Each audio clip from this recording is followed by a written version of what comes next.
A very warm welcome to everyone this morning to our weekly Bible study podcast. This morning we are turning our attentions to Psalm 89, one of the longer ones, so unfortunately we will probably go on a little longer than usual.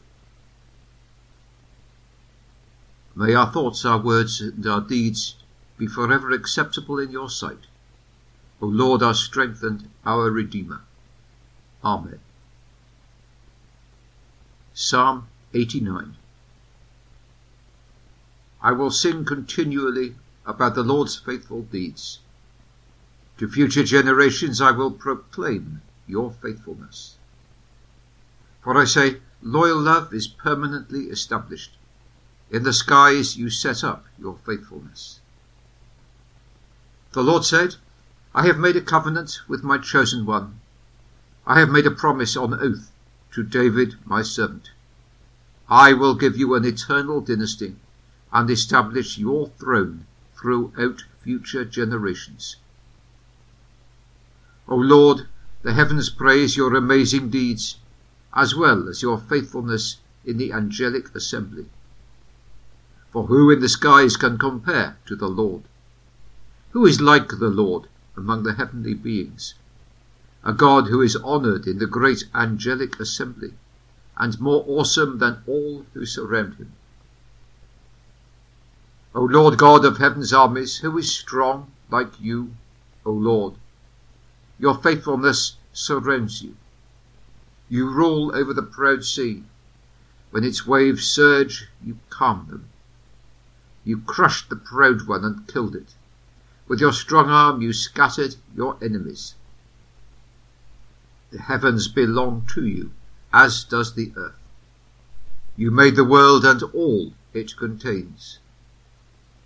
You created the north and the south. Tabor and Hermon rejoice in your name. Your arm is powerful, your hand strong, your right hand victorious. Equity and justice are the foundation of your throne. Loyal love and faithfulness characterize your rule. How blessed are the people who worship you. O Lord, they experience your favour. They rejoice in your name all day long, and are vindicated by your justice. For you give them splendour and strength. By your favour we are victorious. For our shield belongs to the Lord, our King to the Holy One of Israel. Then you spoke through a vision to your faithful followers and said, I have placed a young hero over a warrior. I have raised up a young man from the people. I have discovered David my servant.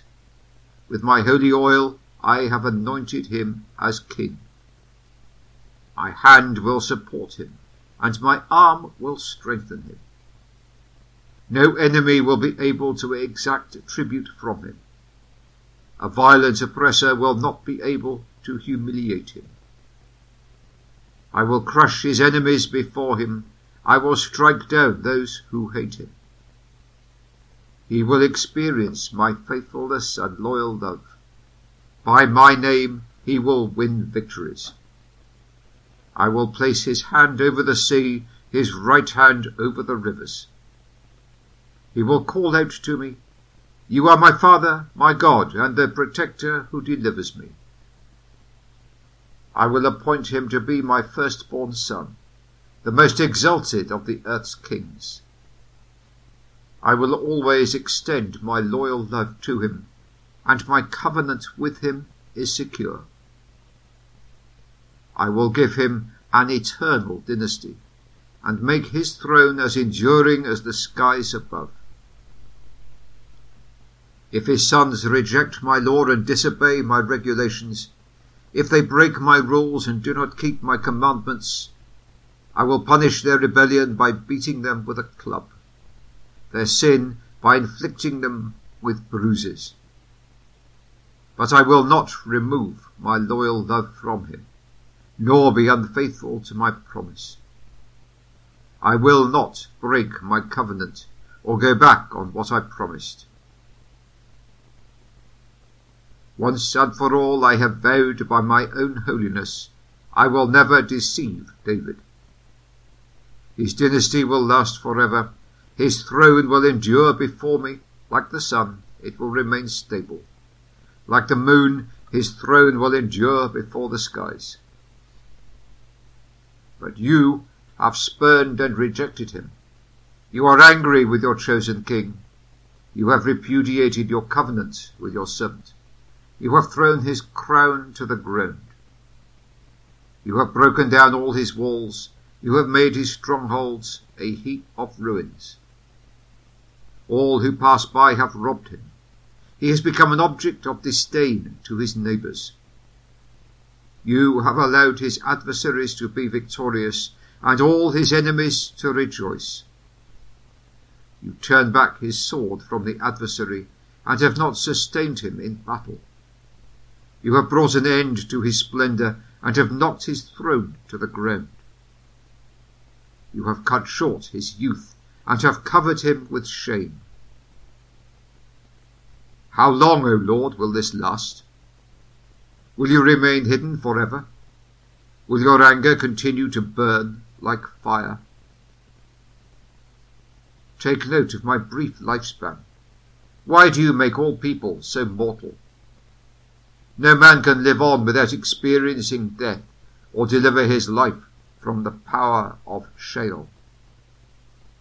Where are your earlier faithful deeds, O Lord, the ones performed in accordance with your reliable oath to David? Take note, O Lord, of the way your servants are taunted, and of how I must bear so many insults from people. Your enemies, O Lord, hurl insults. They insult your chosen king, as they dog his footsteps. The Lord deserves praise for evermore. We agree. We agree. This is the word of the Lord. Thanks be to God.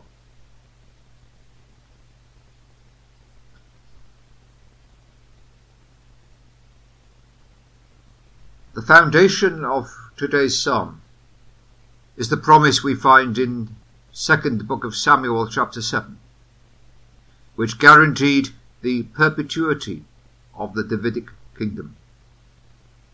Many of the characteristic phrases of the prophecy recur here. For example, the promises that the children of wickedness shall not afflict, and that the transgressions of David's descendants shall be followed by chastisement only, not by rejection. The contents of Nathan's oracle are given first in brief in Psalm 89 verses 3 and 4, like a text, as Hupfeld says, and again in detail and with some poetic embellishments in verses 19 to 37. But these glorious promises are set in the sharpest contrast with a doleful presence, which seems to contradict them.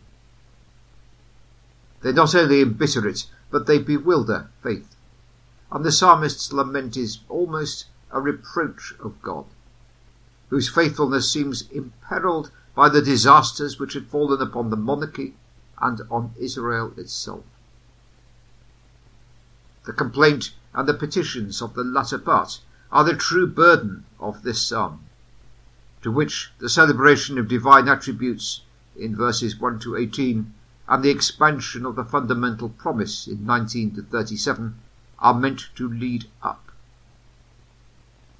The attributes specified are those of faithfulness, verses 1, 2, 5, 8 and 14, and of power, which render the fulfillment of God's promises certain.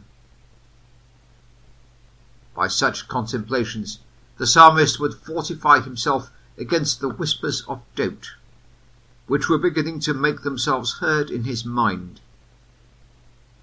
These would find in the character of God both the assurance that his promise will not fail, and a powerful plea for his prayer that it not fail.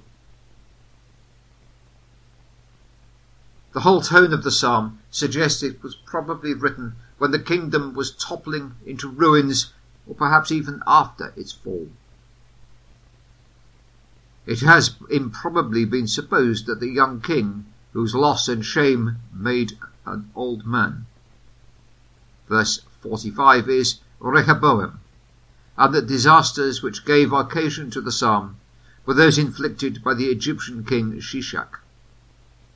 Others see in that youthful prince Jehoiakim, who reigned for 3 months and was then deposed by Nebuchadnezzar, and whom Jeremiah bewailed in chapter 22, verses 24 to 29. But all these conjectures are a little precarious, to put it mildly.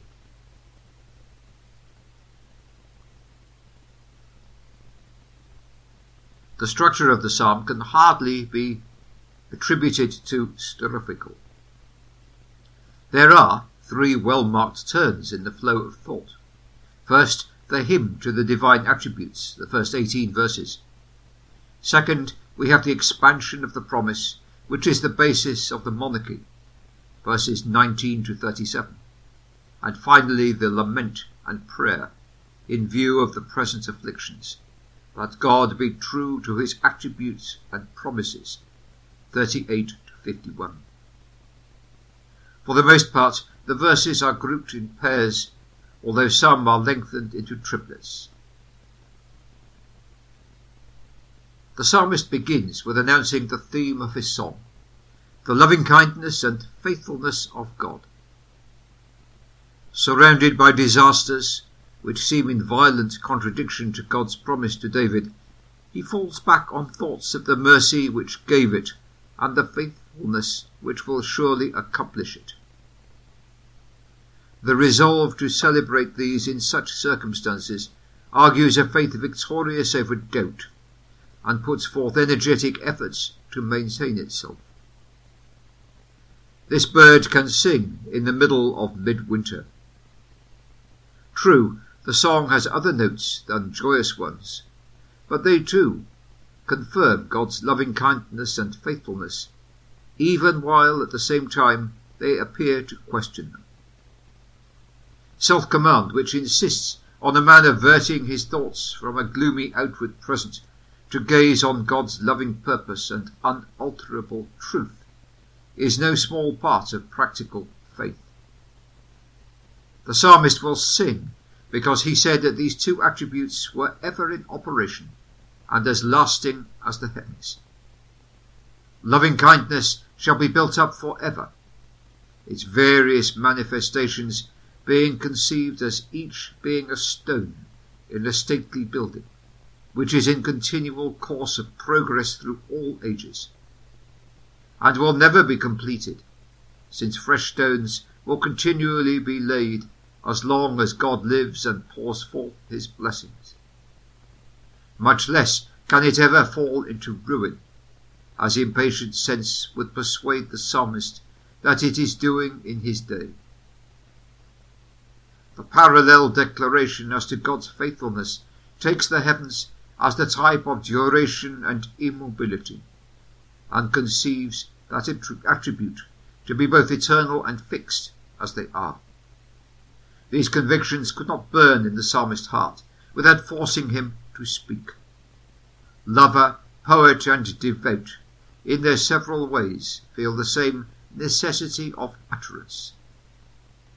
Not every Christian can sing, but all can and should speak, and they will, if their faith is strong.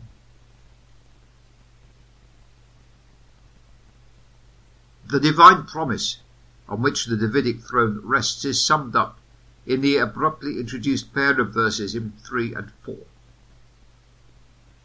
That promise is the second theme of the psalm, and just as in some great musical composition, the overture sounds for the first time phrases which are to recur and be elaborated in the sequel, so in the first 4 verses of the psalm, its ruling thoughts are briefly laid out.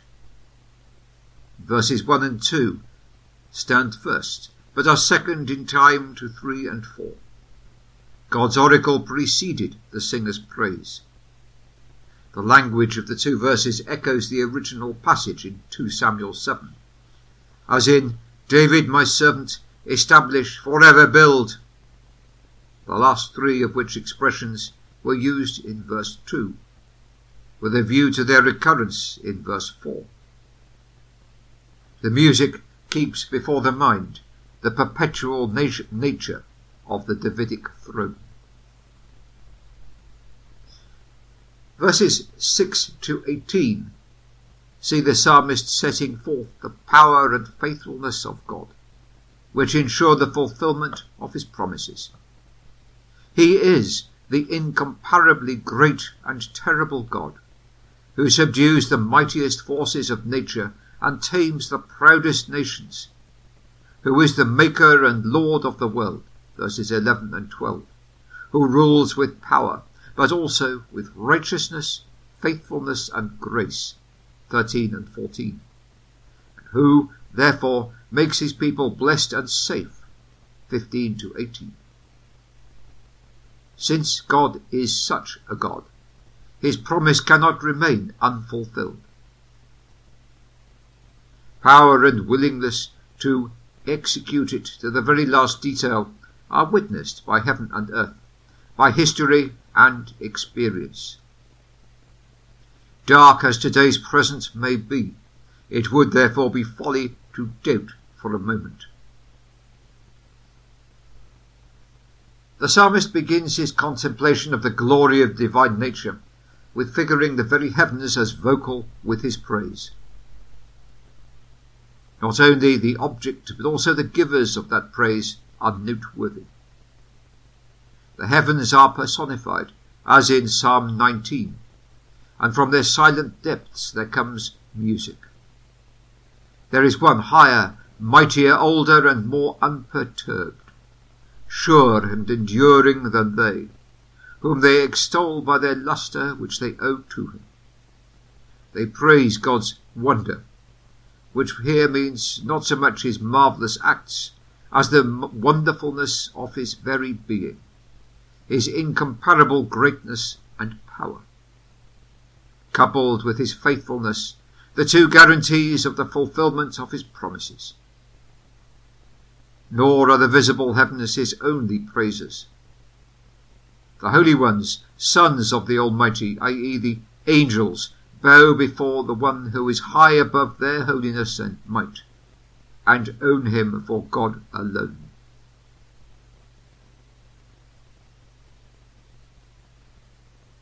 Arriving in verse 9, the hymn descends to the earth and magnifies God's power and faithfulness as demonstrated there. The sea is, as always, the emblem of rebellious tumult. Its insolence is calmed by him. The proudest of the nations, such as Rahab, Pride, a current name of Egypt, had cause to own his power, when he brought the waves of the sea over her hosts, thus in one act demonstrating his sovereign rule over both nature and nation. He is maker, and therefore Lord, of heaven and earth.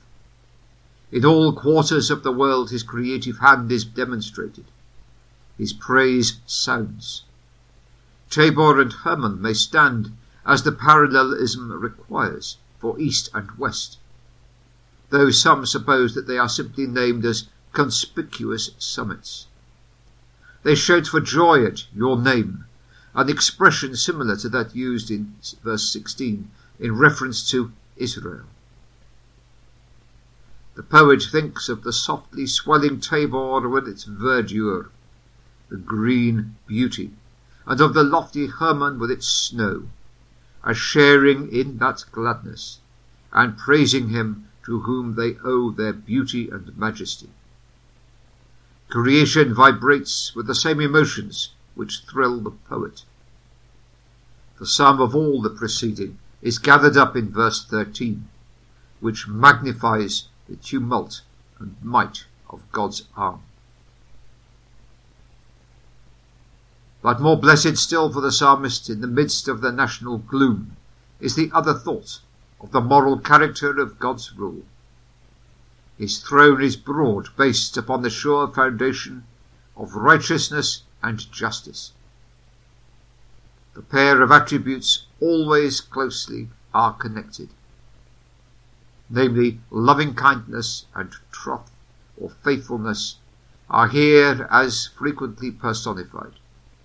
They go to meet your face, that is, in order to present themselves before him. The two genii of the history of the redemption we find in Psalm 43:3 stand before his presence, like attendant maidens, waiting the slightest indication of his will.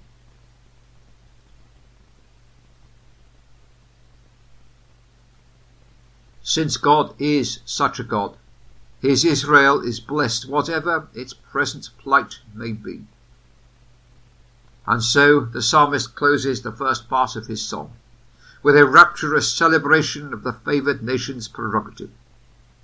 The festal shout or the trumpet blast is probably the music at the festivals, which we read of in Numbers 23:21 and 31:6. And those who know it means those who are familiar with the worship of the great and only God. The elements of their blessedness are then unfolded. They walk in the light of your face. Their outward life is passed in continual happy consciousness of the divine presence, which becomes to them a source of gladness and guidance. In your name they exult all day. God's self-manifestation, the knowledge of him which rises from, become the occasion of a calm, perpetual joy, which is secure from change, because its roots go deeper than the region where change works. In your righteousness shall they be exalted, shall they be lifted up and worshipped. Through God's strict adherence to his covenant, not by any power of their own, shall they be lifted high above foes and fear. The glory of their strength are you. In themselves they are weak, but you, not any arm of flesh, are their strength. And by possession of you they are not only clothed with might, but are resplendent with beauty. Human power is often unlovely, but God-given strength is, like armour inlaid with gold ornament as well as defence. In your favour our horn shall be exalted. The psalmist identifies himself at last with the people, whose blessedness he has so glowingly celebrated. He could keep up the appearance of distinction no longer. They gives place to we, unconsciously, as his heart swells with the joy that he is painting. Depressed as he and his people might be for the moment, he is sure that there is lifting up. The emblem of the lifted horn is common as an expression of victory. The psalmist is confident of Israel's final triumph, because he is certain that the nation, as represented by and, as it were, concentrated in its king, belongs to God, who will not lose what is his. Our shield that we find in verse 18 in the first clause is parallel with our king in the second, and the meaning of both clauses that the king of Israel is God's, and therefore secure.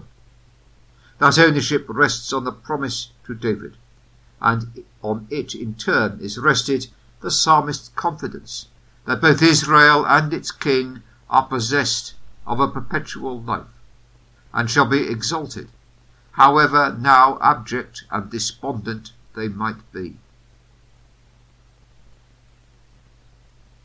The second part of our psalm, verses 19 to 37, draws out in some detail and at some points with heightened colour the fundamental prophecy of Nathan. It falls into two parts. The first part, 19 to 27, refers more especially to the promises given to David, and 28 to 37 to those related to his descendants. In verse 19, vision is quoted from 2 Samuel 7. Then points back to a period of giving the promise. Your favoured one is possibly Nathan, but more probably David. The Masoretic reading, however, which is followed by many ancient versions, has the plural favoured ones, which some take to mean both Samuel and Nathan. Help means the help which, through the king, comes to his people, and especially as appears from the use of the word hero, aid in battle. But since the selection of David for the throne is the subject in hand, the emendation which reads for help, crown, recommends itself as more probable. David's prowess, his humble origin, and his devotion to God's service are brought into view in 19 to 20, as explaining and magnifying the divine choice. His dignity is all from God. Consequently, as the next pair of verses goes on to say, God's protecting hand will be forever with him, since he cannot set a man in any position and fail to supply the gifts needed for it. The one he chooses he will protect. Sheltered behind the strong hand, the king will be safe from any assault. The words rendered steel upon in verse 22 are perhaps a little doubtful, and by some is taken to mean to exact as a creditor does. But that gives a slightly flat and incongruous turn to the promise. We can compare verse 22b with 2 Samuel 7:10. Victory over all enemies is next promised in 23 to 25, and is traced to the perpetual presence with the king of God's faithfulness and loving kindness, the two attributes of which so much has been sung in the former part. The demonstration of God's character will secure the exaltation of David's horn. In other words, the victorious exercise of his God-given strength. Therefore, a wide extension of his kingdom is promised in verse 25, from the Mediterranean to the Euphrates and its canals, on which God will lay the king's hand. In other words, putting them into his possession.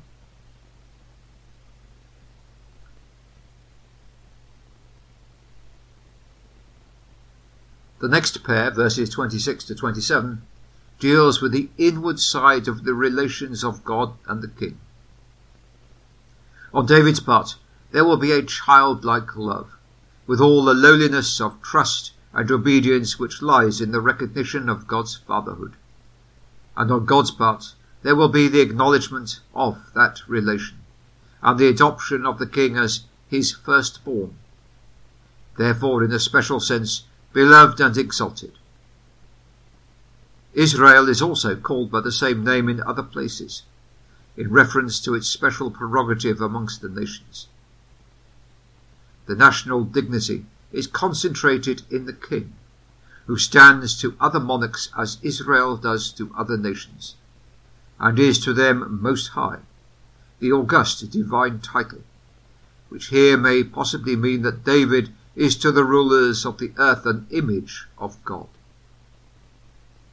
The reciprocal relation of father and son is not here conceived in its full inwardness and depth, as Christianity has come to know it, for it is reference to office rather than to person as sustaining the office. But it is approximating to that. And here we find an echo of the fundamental passage in verse 26, which we can compare with 2 Samuel 7:14. From verse 28 onward, the psalmist turns to expand on the promises to David's line. His words are mainly a poetic paraphrase of 2 Samuel 7:14.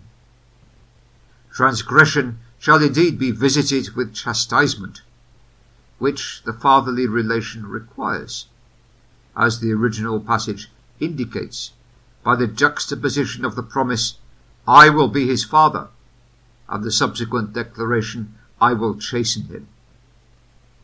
but it will only be chastisement and not rejection. The unchanging nature of God's loving purpose is very strongly and beautifully put in verse 33, in which the twin attributes of loving kindness and faithfulness are again blended as the ground of a sinful man's hope.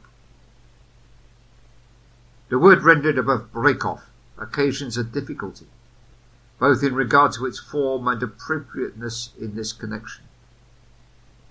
The clause is a quotation from 2 Samuel 7:15, and the emendation which substitutes for a break off of the more natural word used there, namely withdraw, should perhaps be preferred. The second part of verse 33, the paradoxical expression of being false to my faithfulness, suggests the contradiction inherent in the very thought that he can break his plighted word. The same idea is again put out in striking form in verse 34. I will not profane my covenant, even though the degenerate sons of David profane God's law. His word, once spoken, is inviolable. He is bound by his oath. He has given his holiness as the pledge of his word, and until that holiness wanes, those utterances which he has sealed with it can never be recalled. The certainty that sin does not alter God's promise is not traced here to his placableness, but to his immutable nature, and the obligations under which he is laid by his own word and deeds. That unchanging nature is a rock of foundation on which sinful men may build their certainty. It is much to know that they cannot sin away God's mercy, nor exhaust his gentle long-suffering. It is even more to know that his holiness guarantees that they cannot sin away his promise, nor by any breach of his commandments provoke him to break his covenant. The allusions to the ancient promise are completed in 36 and 37, with the thought of the perpetual continuance of the Davidic line and kingdom, expressed by the familiar comparison of its duration to that of the sun and the moon. Verse 37, part 2, is best understood as above. Some take the faithful witness to be the moon, others the rainbow, and render, as in the authorized version, as the faithful witness. But the designation of the moon as a witness is unexampled and not really very intelligible. It is better to take the clause as independent and to suppose that Jehovah is his own witness, and that the psalmist here speaks in his own person, the quotation of the promises being ended. Some enclose the clause in brackets and compare it to Revelation 3:14. Part 3 begins with verse 38 and consists of two subportions. The first of which is where the psalmist complains with an extraordinary boldness and describes the contrast between these lofty promises and the sad reality of the present time. And in the second, prays for the removal of this contradiction of God's promise by Israel's affliction, basing his petition on the double ground of the shortness of life and the dishonour done to his own name thereby. This expostulation very nearly crosses the boundary of reverence, when it charges God with having himself abhorred, or, according to another rendering, made void his covenant, and cast the king's crown to the ground. The devastation of the kingdom is described in 40 and 41 in language borrowed from Psalm 80:12. The pronouns grammatically refer to the king, but the ideas of the land and the monarch are blended. The next pair of verses, 42 and 43, ventures still further, by charging God with taking the side of Israel's enemies and actively intervening to procure its defeat. On the last pair of this part, 44 and 45, speaks more exclusively of the king, or perhaps just of the monarchy. The language, especially in the first part of 45, seems most naturally understood as being of an individual. Some take its application and suppose it to be describing the king as being prematurely aged by calamity, while others prefer to regard the expression as lamenting that the early days of the monarchy's vigour had so soon been succeeded by decrepitude, like that of age. That family, which had been so promised a perpetual duration and dominion, had quickly lost its lustre, and is like a dying lamp. The throne fallen to the ground, which God had promised would stand forever. Senile weakness has stricken the monarchy, and disaster, which makes it an object of contempt, has wrapped it around like a garment, instead of the royal robe.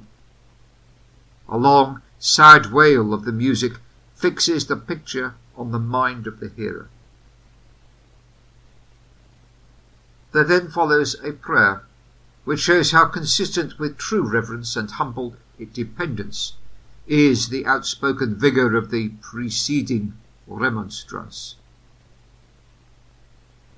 The boldest thoughts about the apparent contradiction of God's words and deeds are not too bold, if spoken straight to him and not muttered against him, and if they lead the speaker to prayer for the removal of the anomaly. Verse 46 provides a quotation from Psalm 79:5. The question, how long, is the more imploring because life is so short. There is but a little while during which it is possible for God to demonstrate himself as full of loving kindness and faithfulness. The psalmist lets his feelings of longing to see for himself the demonstration of these attributes peep out for a moment in that pathetic sudden emergence of the I instead of we, or men, in verse 47a. His language is somewhat obscure, but the sense is clear. The meaning is plain enough when it is observed that the I is placed first for the sake of emphasis. It is a tender thought that God may be moved to show forth his loving kindness by remembrance of the brief period with which a man's opportunity of seeing it is restricted, and the consideration that so soon he will have to look on a grimmer sight and see death. The music again comes in with a melancholy cadence, emphasizing the sadness which enwraps man's short life, if no gleams of God's loving kindness are to fall on its fleeting days. The last three verses, 49 to 51, urge yet another plea, that of the dishonour accruing to God from the continuing disasters of Israel. A second call to remember presents that plea, which is preceded by the wistful question, where is your former loving kindness? The psalmist looks back on the glories of earlier times, and the retrospect is bitter and bewildering. That these were sworn to David in God's faithfulness staggers him, but he makes the fact a plea with God.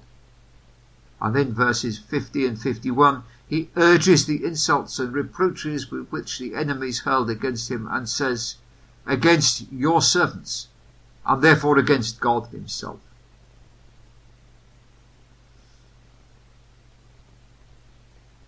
The second part of verse 50 is a little obscure, perhaps implying tender care, but may only mean sympathetic participation. The psalmist again lets his own personality appear for a moment before he identifies himself as a member of the nation with your servants and your anointed.